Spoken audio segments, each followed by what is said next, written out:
Bonjour et bienvenue dans cette nouvelle vidéo d'actu territoriale. On va voir ensemble dans celle-ci les actus du mois de février. Et on va commencer avec un premier bloc sur la prochaine loi de décentralisation qui devrait paraître à la fin de l'année 2024.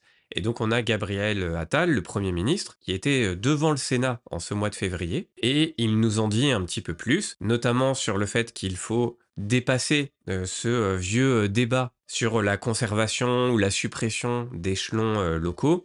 Hein, ça, c'est quelque chose qui est revenu notamment, on va en reparler avec le futur rapport Wörth, avec des craintes notamment du côté des départements de voir cet échelon supprimé, mais a priori, tout le monde nous dit très clairement du côté de l'exécutif que ce ne sera pas le cas. Par contre, ce qu'on nous dit, c'est qu'il faut beaucoup plus de clarté et pour une compétence donnée, il faut un responsable et un financement dédié. Donc il faut que les choses soient assez claires. Et donc ça passe par la responsabilisation complète de ceux qui exercent telle ou telle compétence, et ça va de pair, selon le Premier ministre, avec plus de simplicité dans les normes. Donc, on salue l'intention. Maintenant, c'est comme souvent dans les annonces comme ça, avant la construction des lois, on nous promet monts et merveilles. Après, c'est vrai que dans la pratique, c'est toujours un peu plus compliqué. On l'a vu notamment avec la loi 3DS, dont on va reparler un petit peu après. Mais en tout cas, dans les intentions, difficile d'être contre ce qu'annonce l'exécutif. Il nous dit également, le Premier ministre, qu'il veut mettre en place un véritable statut de l'élu local. Donc voilà, c'est un peu les deux piliers qu'on aura cette année à se mettre sous la dent d'un point de vue local. C'est une réforme du statut de l'élu local et en même temps une loi de décentralisation. Alors décentralisation entre guillemets parce qu'on va voir ce que ça donne. Quand on nous annonce ça en général, il n'y a pas beaucoup de décentralisation derrière. C'est souvent un ajustement ces dernières années. D'ailleurs, suite à ces déclarations du Premier ministre, on a l'Association des maires de France qui bon, a quand même émis quelques critiques. En effet, les propos du Premier ministre ne laissent pas, selon l'AMF, présager d'une forte ambition décentralisatrice et que cet axiome un échelon, une compétence et une ressource est trop souvent traduit par un transfert de compétences à des entités plus éloignées du citoyen, dans une croyance absolue en la pertinence et l'efficacité des grands ensembles. Donc là, c'est ce qu'on nous dit dans cet article sur Banque des Territoires. Et c'est vrai que ça nous renvoie à cette grande époque des années 2010, mais même encore un peu après. Il y avait cette croyance du XXL, hein, de l'échelon XXL qui serait forcément le mieux placé pour agir localement. Donc c'est les grandes régions, les fusions de communes pour qu'elles soient toujours plus grandes, les EPCI XXL, etc. Alors que il est vrai que ça éloigne quand même le citoyen de la décision. Donc attention à pas tomber non plus dans cet écueil. On a aussi une critique sur la loi SRU qui doit être retouchée par l'exécutif et l'AMF nous dit que si on devait retoucher cette loi, ce serait plutôt pour apporter un meilleur soutien à l'ingénierie aux communes carencées, hein, aux communes qui ne respectent pas le taux de cette loi SRU et qui parfois c'est pas forcément de leur faute, hein, et aussi des moyens financiers et directs pour faciliter les préemptions, pour que justement les communes puissent s'approprier certains logements mis en vente pour pouvoir les transformer en logements sociaux, par exemple. Toujours dans cet élan décentralisateur, ou en tout cas dans cette discussion vers plus de décentralisation, on a Eric Woerth, donc on en a déjà parlé, hein, qui doit pondre un rapport prochainement sur la décentralisation. Il nous dit plusieurs choses durant ce mois de février. Déjà qu'une bonne partie de la loi 3DS n'est pas appliquée, et ça c'est quelque chose dont la Cour des comptes nous avait déjà parlé aussi.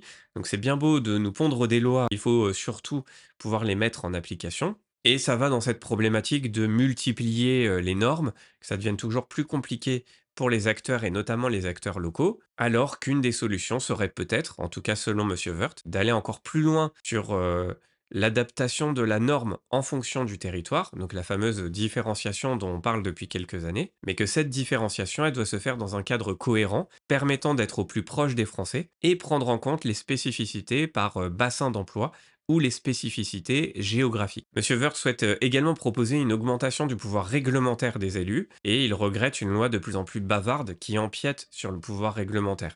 Donc ça vient corroborer ce que j'étais en train de vous dire sur ces normes toujours plus nombreuses, alors qu'une des solutions serait peut-être de donner plus de pouvoir réglementaire, notamment au niveau des échelons locaux. Au-delà de ça, dans cet article sur Public Sénat, il confirme qu'il ne va pas, enfin il ne va pas, l'exécutif ne va pas supprimer les départements les régions ou les communes. Mais bon, en tout cas, soit c'est un rétropédalage, soit c'était une mauvaise, formulation tout simplement au début. Mais bon, là, c'est dit très clairement et par le Premier ministre et par monsieur Woerth, pas de suppression des départements surtout, hein, qui se sentaient en danger.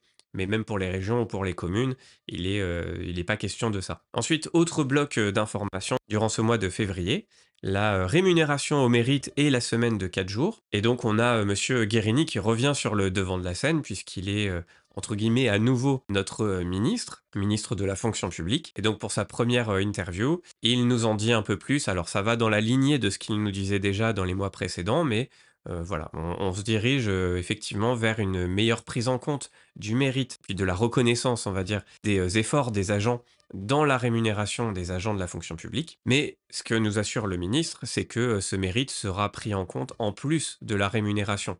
L'idée, c'est pas de transformer complètement la rémunération des agents, purement au mérite. Ça poserait trop de questions d'égalité entre les agents et cetera, mais en tout cas, ce serait une sorte de bonus et ça permettrait par exemple, de ne pas louper des recrutements quand, on ne peut pas valoriser parfois 20 années d'expérience sur le terrain, c'est ce qu'on nous dit, ici. Et une nouveauté, quand même dans le discours, c'est que en cas de réelle insuffisance professionnelle, l'idée ce sera de pouvoir licencier un agent public. Donc c'est évidemment quelque chose qui peut inquiéter, notamment les syndicats.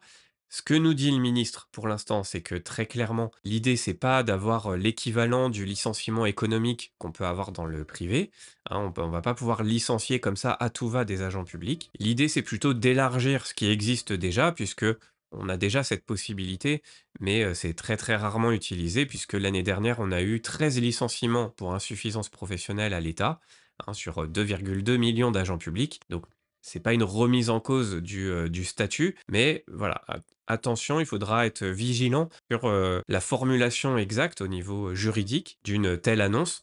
Donc, on verra dans le texte de loi ce qu'il en est vraiment pour voir si c'est un chamboulement, vraiment important ou si ça reste quelque chose à la marge. Ensuite, sur la semaine de 4 jours, donc là, on n'est plus vraiment sur la rémunération, on est plutôt sur, les conditions de travail. Eh bien, on a pas mal de retours d'expérience dans le secteur public local, hein, dans des communes, des régions et cetera. Les premiers retours sont plutôt bons. Certaines collectivités ont même décidé de, pérenniser cette organisation du travail. Alors pas forcément sur 100 de leurs agents, hein, souvent, c'est sur un pourcentage, par exemple 40 des agents qui se saisissent de, cette organisation du travail. Donc, bah, globalement, hein, ce qu'on nous dit, c'est que, bah, concrètement, une journée type pour, quelqu'un qui, condense sa semaine sur 4 jours, il va commencer vers 8 heures, voire un peu avant et terminer vers, 5:30 avec une pause assez courte, hein, une pause déjeuner de 45 minutes. Et donc, voilà, il va travailler 8h45 dans sa journée et donc il fait ses 35 heures sur 4 jours au lieu de 5, ce qui va lui libérer une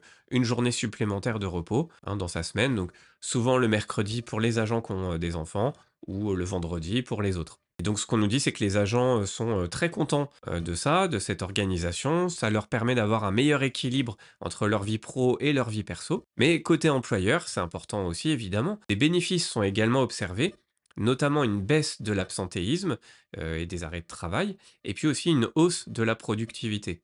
Et en plus de ça, vous savez qu'on est dans un contexte, de faible attractivité dans la fonction publique et donc c'est vrai que ça représente aussi un levier d'attractivité, supplémentaire en termes de recrutement, puisque on ne peut pas agir sur les salaires, on ne peut pas proposer des salaires, mirobolants même à, des profils intéressants. Évidemment, c'est le statut qui veut ça. Par contre, on peut jouer, en tout cas les recruteurs, locaux peuvent jouer sur, ce type d'organisation pour attirer des talents. Et en plus de ça, la semaine de 4 jours, elle est intéressante aussi pour, les métiers, ce qu'on nous dit ici, qui ne peuvent pas bénéficier du télétravail. Ça aussi, c'est une autre variante qui joue dans l'attractivité, mais on a pas mal de métiers.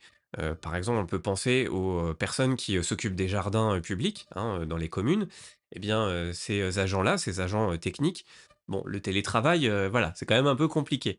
Donc là, la semaine de 4 jours, ça permet aussi à ces agents de bénéficier, s'ils le souhaitent, hein, c'est pas une obligation, d'avoir, ce type d'organisation pour, par exemple, profiter de leur mercredi avec leurs enfants et cetera. Et en termes d'impact sur le service rendu, parce que c'est évidemment quelque chose qui, nous intéresse, eh bien ce qu'on nous dit, c'est que grosso modo, ça se passe, bien. Il n'y a pas d'impact négatif sur la qualité du service public quand on est en organisation comme ça sur 4 jours travaillés et l'organisation finalement, se fait, assez naturellement autour de cette notion de continuité de service public et aucun service pendant ces, expérimentations n'a fait remonter de vraies difficultés, bloquantes, où on se dirait: «Non, cette semaine de 4 jours, c'est, trop le bazar, ça, impacte trop négativement la qualité du service rendu». Il y a vraiment aucun retour là-dessus, donc bon, voilà, on est quand même sur quelque chose de plutôt positif. Maintenant, l'idée pour les, employeurs, c'est de communiquer en amont, on nous dit là en dernier, puisqu'il faut faire coexister ces diverses formules d'organisation, hein, télétravail, semaine de 4 jours, et cetera.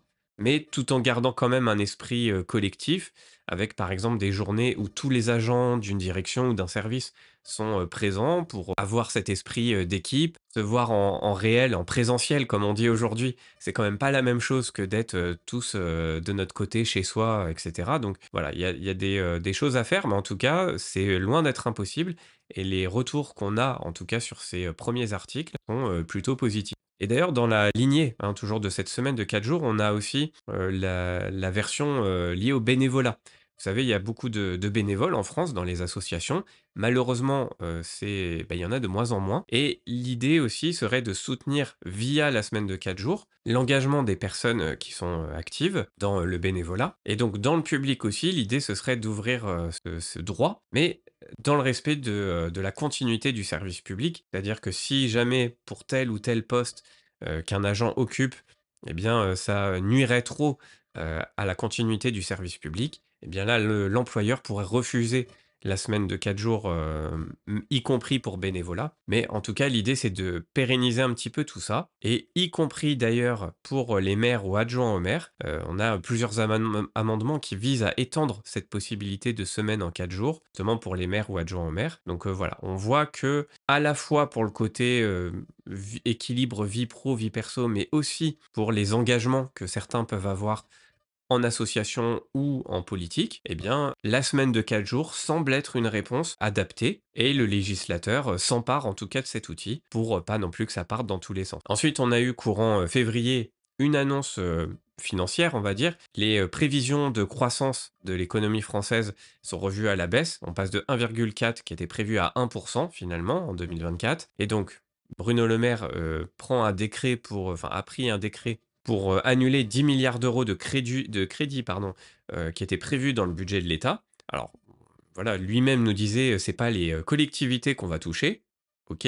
Sauf que indirectement, évidemment, les collectivités et les agents vont, être impactés, notamment sur le point d'indice des agents qui devrait être gelé en 2024. Même si Stanislas Guerini, hein, le ministre chargé de la fonction publique, a dit qu'il était plutôt pour, une négociation annuelle sur, les salaires dans le secteur public. Sauf que, celle-ci pourrait, débuter assez tardivement et donc serait effective pour, les budgets de l'année 2025 seulement. Donc voilà, ce qui reviendrait à une année blanche, hein, une année, bloquée en termes d'augmentation de la rémunération des agents publics, hein. Pour, 2024, ça sent pas très bon, quoi. Et puis aussi au-delà de ça, c'est le fonds vert qui est touché. Donc là, le fonds vert, ça concerne quand même directement les projets des collectivités. Donc ce fonds vert, il est ramené de 2,5 milliards à 2,1 milliards d'euros dès cette année. Donc bon, voilà, on voit qu'il y a quand même des effets, collatéraux qui viennent toucher les collectivités avec cette annonce d'économie de 10 milliards. Autre article sur ce même, sujet d'économie, alors qui vient peut-être un peu nous rassurer quand même dans un premier temps sur le fait que, les, crédits principaux, on va dire, de l'État aux collectivités, donc comme la DGF, la dotation globale de fonctionnement, le FCTVA, bon tout ça c'est sanctuarisé, l'État n'y touche pas, il y aura pas d'économie sur le dos des collectivités là-dessus. On nous rappelle par contre que le fonds vert bien sûr est touché comme je viens de vous le dire et puis, on nous dit, également pour rassurer notamment les départements que les dépenses de guichet ne sont pas, touchées. La prime d'activité, l'AAH, le RSA, voilà, tout ça, il n'y a pas d'économies qui seront, faites sur, le dos de ces, dispositifs. Et puis enfin, on a une réaction de l'AMF, l'Association des maires de France, qui dit que toutes ces économies vont quand même toucher, les collectivités. Par exemple, le programme Paysage, eau et biodiversité, va voir le montant de ses autorisations, d'engagement diminuer de près de 10.